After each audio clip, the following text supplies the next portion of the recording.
I'm Sonya Morton Firth, and you're tuned in to the Sonya Morton Firth Show. Today, my guest is Mark Wilkinson, international DJ, speaker, author, and coach. If you show me someone who gets very, very excited, I'll show you the same person who gets very, very depressed.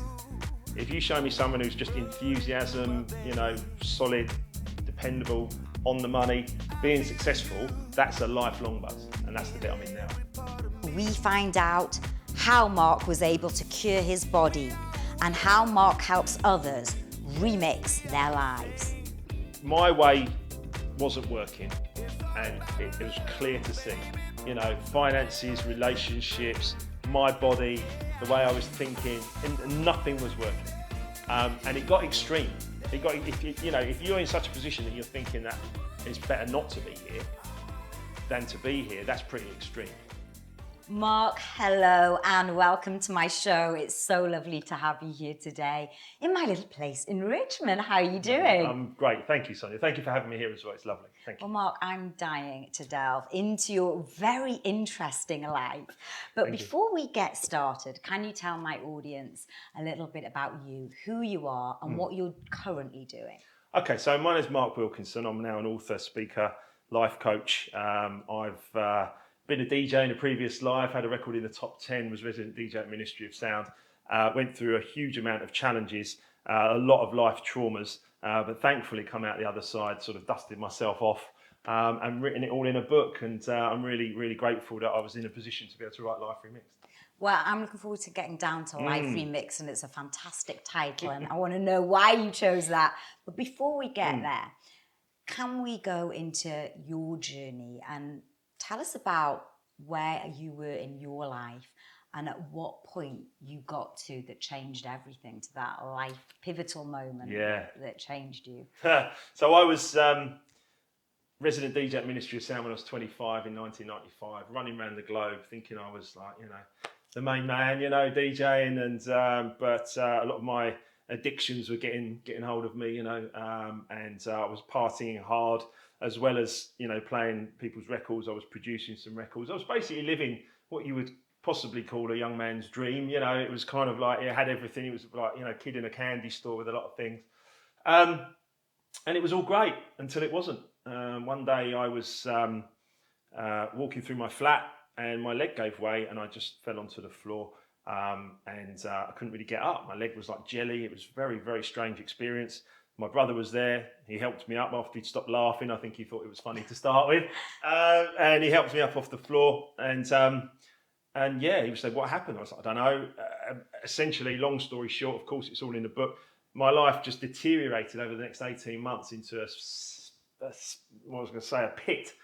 pit of agony, a pit of kind of like, unable to walk mentally, physically, shot to bits, suicidal. And it was awful. And I really did think about ending it all. I felt it was pointless. So at that point, before you thought about ending it all, did you think, oh God, maybe it's my lifestyle, the DJ lifestyle, that had got you to this stage of basically your body not working? Well, certainly I have been doing some work for the National Ankylosing Spondylitis Society, which is the rheumatic condition that I was then diagnosed with. And certainly they've been pushing me and saying, is there clues? Were there clues? Well, yes, there were clues about pain and inflammation in my body before I actually collapsed that day. But what I would say is that there were sort of painful clues. There were things that were going on. And certainly I was looking at my lifestyle during that 18 months, and I was thinking, well, is this payback for all the things that perhaps I wasn't being such a great guy about, drink, drugs, various girlfriends, not being a great guy. Maybe this is payback. There was definitely that time that was going on in my mind. Yeah. What got you into DJing in the first place? Music. I tell you what, I was rubbish at football. I was passionate about music. My mum always had Elvis and the Beatles when I was on her stereo when I was a little kid. And I remember getting those goosebumps up my spine, kind of listening to this music. And it was never the little soft ballads. It was always like the real sort of, uplifting stuff. I was like, oh, what? This is amazing. What's this? And from there on, I just got a little bit older, and I got into soul music and rap and hip hop. And I was an 80s soul boy, the Fatback Band, Cameo, Melissa Morgan, all these great acts. And I used to go to the live events at 16, 17, all buzzy, like, wow, music. And I used to love the atmosphere and being around people. And then I walked into the Astoria one Saturday afternoon or Saturday afternoon evening in about 1988, and the place was buzzing. Everyone was, next thing you know, someone said, "Do you want this?" I went, "Okay." And what that did for me was it elongated the party. It made the party longer. I could dance longer. I could socialise longer. I could hang out longer. I was more confident. I could speak to women more confidently, and it was just everything about that was just kind of like, whoa, it's amazing. And then I just found a way. I bought 2 decks and a mixer, and crudely started to mix 2 records together, and went, oh right, look, I can actually do this. I can actually beat match 2 records. And the next thing you know, 20 years later, I'm a DJ and I'm just traveling the globe. Incredible.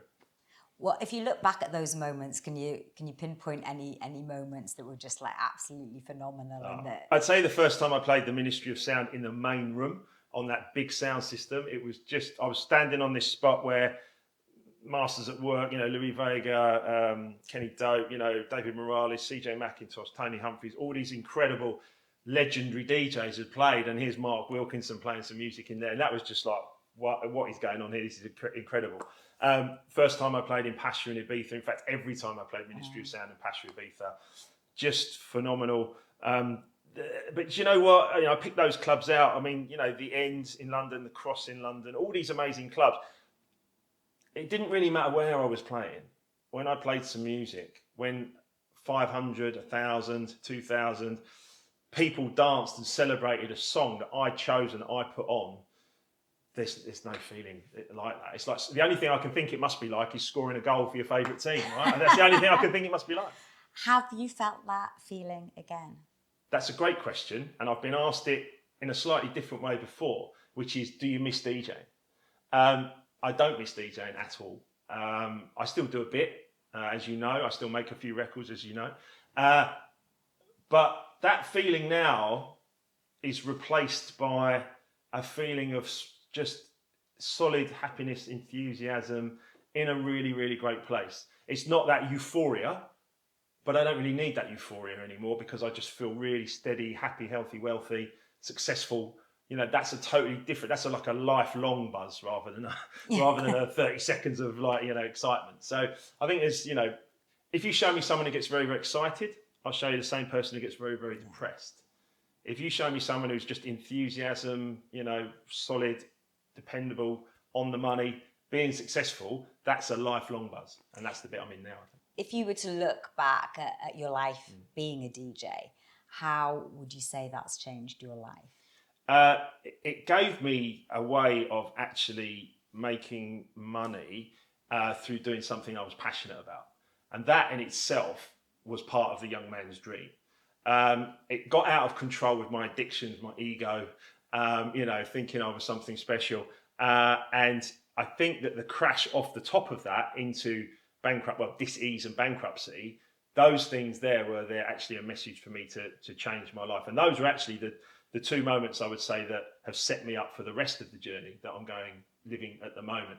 But that was an experience. It taught me entrepreneurial skills. It did teach me a lot of positive things as well, and I was still a positive guy doing what I was doing, but I was battling with a lot of negativity and addiction. And I think that looking back on it now, I sometimes think, if I knew what I know now, self-development wise, if I'd have gone back and done it differently in the music world, I think there would have been a very different outcome. What would you have done differently? I wouldn't have gone to excess like I did. I'd have got a solid, dependable relationship, and I'd have been a good man in order to make that happen.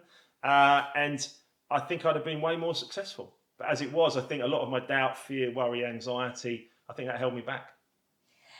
Do you think you needed to reach that point though in order to turn your life around? Totally. And let's fast forward now. Let's get to the point where you're in your flat. Your body's just given up, because it wasn't just I guess it was a gradual thing for your body, but you reached a crisis. Yes, big time. In many words. So what happened after that? Yeah, so that was a crisis that hit me like a ton of bricks. It took me down. It hit the floor literally. And that was a turning point. Now I can look at it as a turning point. When I was in it, it was the worst moment of my life, you know, and then the following ensuing 18 months of absolute agony, undiagnosed agony. No one could tell me what was going on. No doctor, I saw 100 doctors and no one could tell me. So what did the doctors say? I mean, literally, did you sort of go that next day and go, my body's just packed up? I can't say I went the next day because I got some strength back in my leg, but then very, very slowly over a period of time, it just got worse and worse and worse. So there'd be more and more pain all over my body. My whole body swelled up. You know, you couldn't touch me. If you tried to shake my hand, it'd be like it was on fire. You know, I couldn't sleep at night because it felt like someone was stabbing me in the ribs. It was just shocking, and I was caning painkillers. And I went to a lot of private doctors because I didn't have a GP at the time because I was living right near Harley Street. So I went to loads of private doctors, spent a lot of money, and nobody could tell me what was going on. And I was still in that mindset of, well, you're the doctor. You must tell me what's going on. Yeah, you know, you're the expert. Why don't you know? You know. So were they just letting you walk out with no answers at all, or were they painkillers presumably? Yeah, just keep caning ibuprofen. So they knew your lifestyle. Presumably they knew you were a DJ, caning, lots of different things, and then they were adding additional medication to you and your lifestyle. Yes.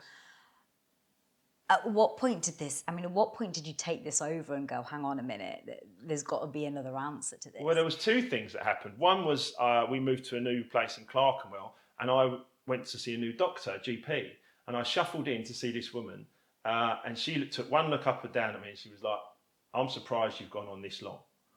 And I was like, yeah, okay, well, help then, please, you know. And she said, you need an emergency appointment with a rheumatologist. Now, I was thinking, right, okay, so I'll go now then, shall I? And she was like, no, 6 weeks' time, I can get you. I was like, oh, okay. Another 6 weeks of shuffling around in pain, agony, not sleeping, caning painkillers. But at the same time, I went for a detox up in Scotland around the similar kind of time as I was trying to find answers. And I had a few of these detoxes. And on that detox, original early mentor, a guy that actually saw something in me potentially that I didn't see myself, he gave me a little disc, DVD of The Secret, and he said, watch this film. And I had nothing else in my diary because I was on a detox, and I went upstairs and slotted it into my laptop. I watched The Secret. Okay, I actually remember laying on the bed watching it on my laptop going, okay, yeah, so what you believe you achieve is, you know, the law of attraction, okay. And I took it out and I sort of shuffled back downstairs. I went, here you go. He said, Mark, go and watch it 100 times. I was like, okay. So I took him at his word. I went, okay, I will. And I watched the film 100 times. Did you not at any point think, oh God, this guy's not for real. I really can't watch this film 100 times. I'll just tell him. I was in so much agony that I needed something. No doctor had told me for so long. No person around me, no parent, no friend, nobody was suffering. Nobody could tell. Everyone was just looking at me going like, what on earth is going on? Have you heard of the expression, when the student's ready, the teacher will appear? Yes. Do you believe that was the moment where your teacher without a shadow of a doubt. I think my way wasn't working, and it was clear to see. You know, finances, relationships, my body, the way I was thinking, and nothing was working. And it got extreme. If you're in such a position that you're thinking that it's better not to be here than to be here, that's pretty extreme. What took you out of that? So basically, you got to the point where you had suicidal thoughts. Sure. It got that bad. How did you turn those thoughts around? Obviously, you sat here today, thank God. Thank you. The Secret, when Bob Proctor said a dis-ease is 2 words, you have to hyphenate it. Now, I know you know that now, but we'll think back to when you were, 15 or something. No one's telling you that, are they? The doctor knows all, and you go and see the doctor, and they look after, give you some drugs, and you go, oh, thanks very much, and or we'll fix you, we'll do whatever. A dis-ease, what? The doctor's just told me I've got an incurable disease, and you're saying it's a dis-ease, and the explanation of that is, if you have a dis-ease in your body, then you're not at ease in your thoughts and your feelings. Did that sort of compute to you? Because, I mean, when I remember reading that as well, and it's taken me probably years of personal growth as well, for you to keep hearing the same things and things in your life, it all sort of starts stacking up and making sense.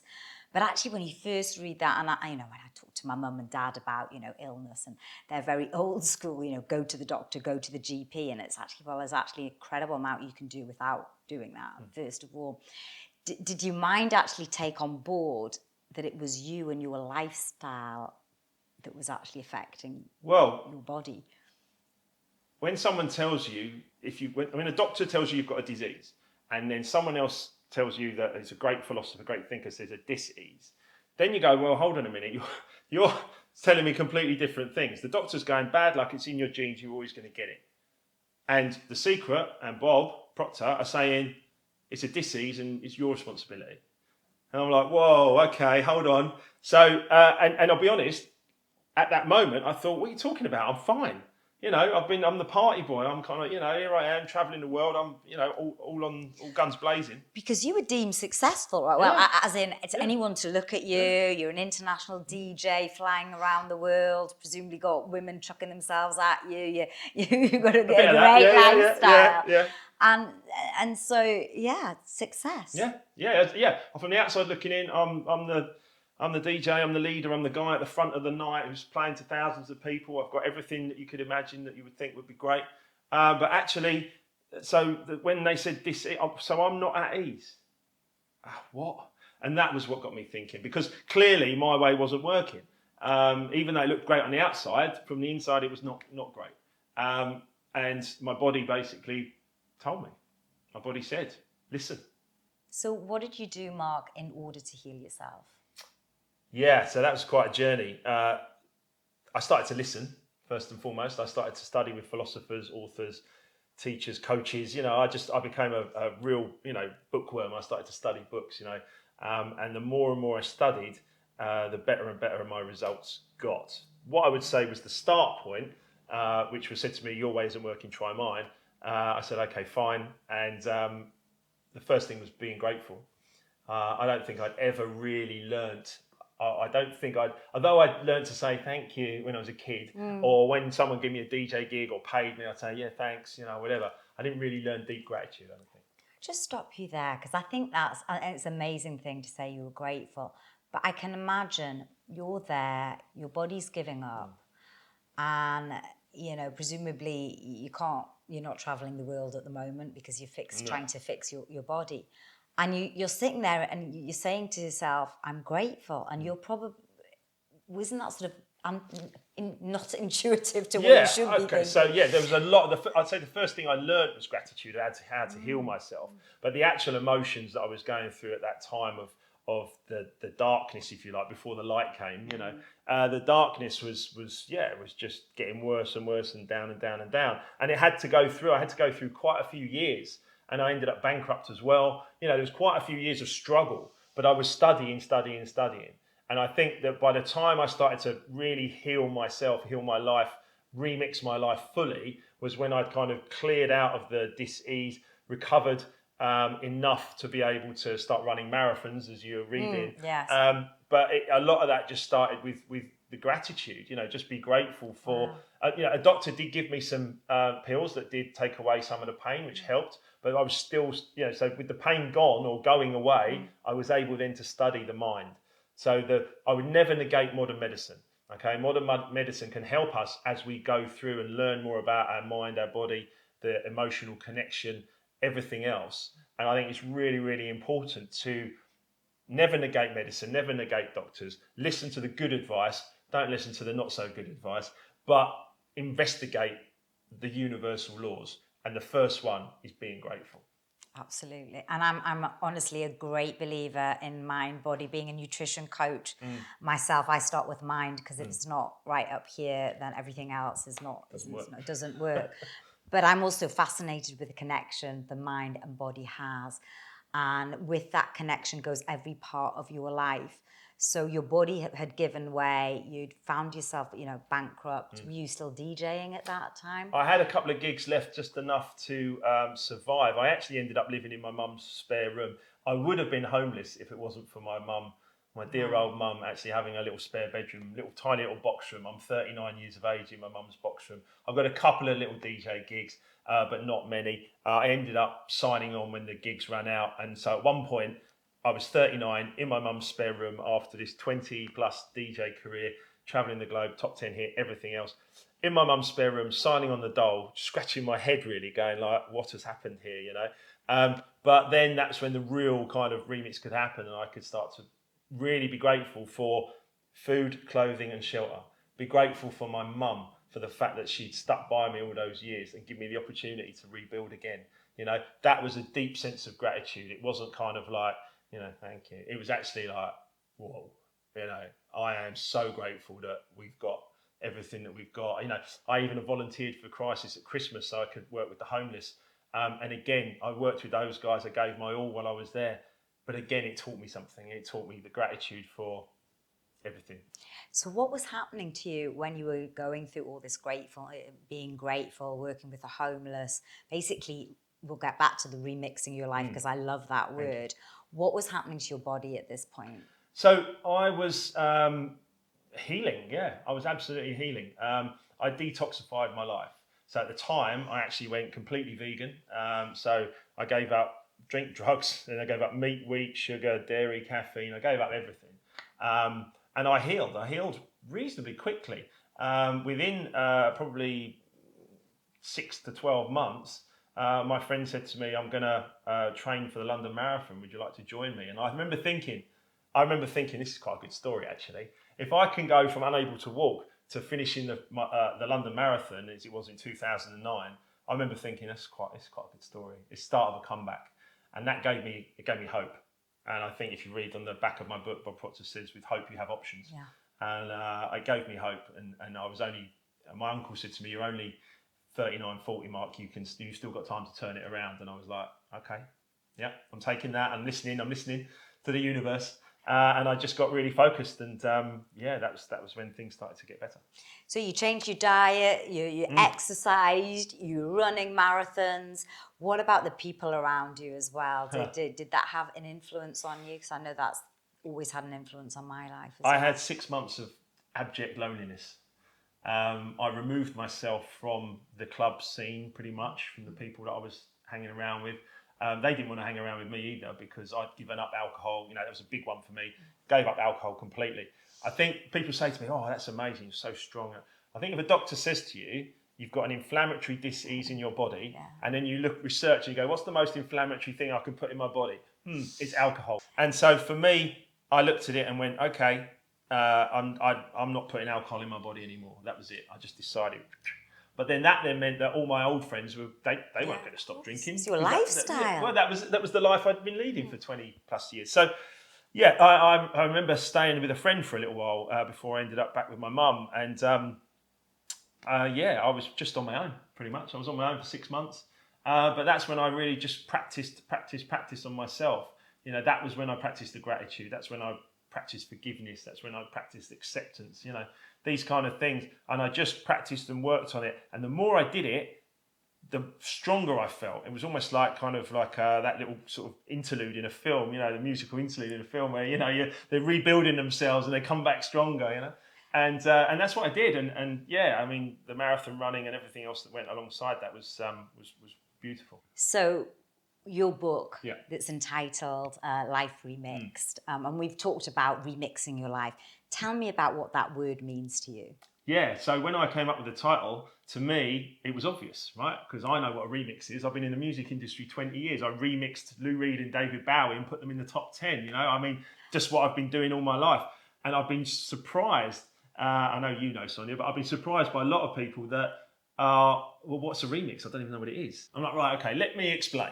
Okay, and that's in the front of the book as well, which is, okay, so a remix is, I get sent a load of parts. So I'll have the vocal parts, the bass parts, the piano parts of a track. I get all the parts, and then I pick all the parts that I like.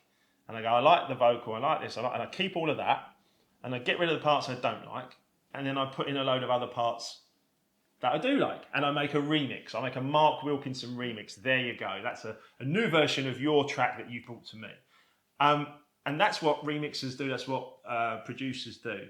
And so when I looked at my life remix, I went, okay, so I've kept the parts of me that were good, and I've lost the parts of me that are holding me back, the negativity, like I said earlier, doubt, fear, worry, anxiety, depression, dis-ease, all of that can go, yeah, and we're going to live in the 7 positive emotions, and we're going to live in a positive place, and that's all I've done.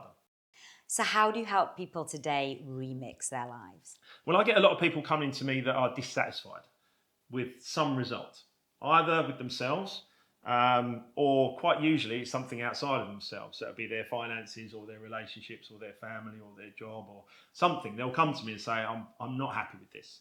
What can I do about it? And I've got a 12 months to remix your life program, and I take people through a 12-month lifestyle change, and they get the results that they would like in any area.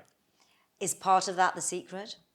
The secret underpins it all, because what you think about is what you bring about. But the deeper level of that, the law of attraction is what you think about, what you bring about. The law of vibration is really what it's about, which is what you feel, right? And you attract what you feel. If you're feeling negative, worried, doubtful, in a bad place, nothing's going right, and you feel bad, you're going to get more of it. So that's just given me goosebumps. And I remember I read it, and I was with a group of friends, and we all read it together. And we all did this crazy manifesting for a few weeks, and then nothing worked. Why is it not working? Why is it not working? And I hear people say that a lot. You know, it's one thing to read any personal development book. I think The Secret is one of the greatest, but there's a lot of them out there. Why do you think it doesn't work for some people? Yeah. Have you ever looked at Amazon reviews of The Secret? It's people slate it. People like 1-star reviews going, this is rubbish, it's hocus pocus. It's hilarious, because what's going on is that people say, oh, I tried that for a month and it didn't work. Well, guess what? Guess what? It's not like that, you know? We're talking about a lifetime commitment here. We're talking about something that takes time. You know as well as I do, if you want to go get a big muscle, you've got to go to the gym, you've got to keep pumping it, you know, you've got to keep working it. When you put the weight down, it goes away, right? And so it's so important that you actually understand that, and understand it's a lifelong commitment. And the majority of people, unless you've been born to like Buddhist multimillionaires, the majority of people have got some kind of struggles or some kind of things that are going on. And I think it's fascinating. And the amount of people that come to me with some sort of dissatisfaction, which by the way is a creative state, because that actually means that you can go, well, I'm not satisfied with this, I'm going to do something about it. And every single self-development guru that I ever listened to, they all say, find someone who's living the way you would like to live and then copy them. And guess what? They've written a book or they've got a program and they'll help. And that's now me. I've transmuted, or I've kind of moved across from the negative place that wasn't serving me into a positive place that does serve me. And now I add value and I give service to as many people around the world who want my support. It's amazing. What 3 things would you say to somebody that is maybe going through a crisis, and how they could potentially change that around? Absolutely. My sort of 3 staples, if they're struggling in any way. And what's interesting, by the way, is I've written a book about coming out of a crisis and the way I did it, just as the world's trying to come out of a crisis, right? So that's absolutely, the law of attraction, right? It's just the way it works. My 3 go-to things that I work with a lot of people on, and many people struggle with these. The first one is forgiveness, okay? You have to forgive everyone, everything, and you have to start with yourself. You have to, okay? If you're carrying any kind of resentment or anger or fear or anything around with you that's not serving you, ultimately it will come out in your body. Mine did. So you must forgive everyone, everything. You must work on total acceptance. And by the way, that's my definition of love, okay? Love is total acceptance. When you totally accept you, and you can then totally accept other people, then you're in a good place. And the third one we mentioned already is gratitude. So it's forgiveness, acceptance, and then gratitude. And those 3 things bring you right here, right now, into this present moment. There is nothing else but this moment. And now this moment. And now this moment. But so many people are caught up either looking back in anger or forward in fear that they're missing this bit here. And forgiveness, acceptance, and gratitude will bring you right here. I love it, Mark. Thank you. I love it. What's next for you? We brought out the book, Life Remixed, and we'll put a link on my show notes, but what's coming next? We're just warming up. I've got a brand new track coming out called Sweet Sweet Music with Kenny Thomas. It's coming out on Life Remixed Music, my new label. Yeah, see what I did there? Yeah, absolutely. So Kenny, we're going to raise money for Kenny's daughter Christina because she hasn't been well. So there's a whole story behind that. So we're really looking forward to bringing out this wonderful track. I'm writing my second book, which is going to be about relationships, by the way. And I'm also going to be putting on seminars. So we do online seminars at the moment. Obviously, we're coming out of COVID. So we do online seminars called 5 Days to Remix Your Life, which is 1 hour a day. And we do those every month. And we're talking to various sponsors and various other people about putting on a live event called Remix Your Life for 1 day, where people can just come, get some good food, hang out, meet interesting people, get a delivery of a sort of seminar from myself, and then some music in the evening. So watch this space for that one. Oh, it sounds like a great day. It sounds like a great day. You've certainly remixed your life. I had to say that. I could chat to you all day, but I have come to my final question, and that is, if you were to write a message in a bottle for future generations to find, what would the message be? Oh, that's a great question. Yeah, I think I might have said them already, but yeah, look, you do become what you feel. You do become what you feel. And I think if we go back through generations, we go back to Greek philosophers from thousands of years ago, the messages are all there. If you actually look at famous quotes that have gone through successful people, you actually, when you feel good, you attract good things. And it is a real thing. It's provable. I just watched Think and Grow Rich, the movie, the other day, The Legacy. It's been out for a few years. I watched it. It's brilliant. And they actually prove it. They actually prove it scientifically. They look at cells, and they look at cells after you felt grateful and you feel good. Cells change. They get more positive. They get into a better place. You're less chance of dis-ease when you feel good. So please, if you want to make a change in your physical and mental health, start with gratitude. Start to feel good. Mark, thank you so much for being a guest on my show. This has been amazing. Thank you. It's amazing. Thank you for having me. Hope you enjoyed the show. Remember, there's a new interview out every Monday, so hit subscribe and like, and you'll get it straight into your inbox.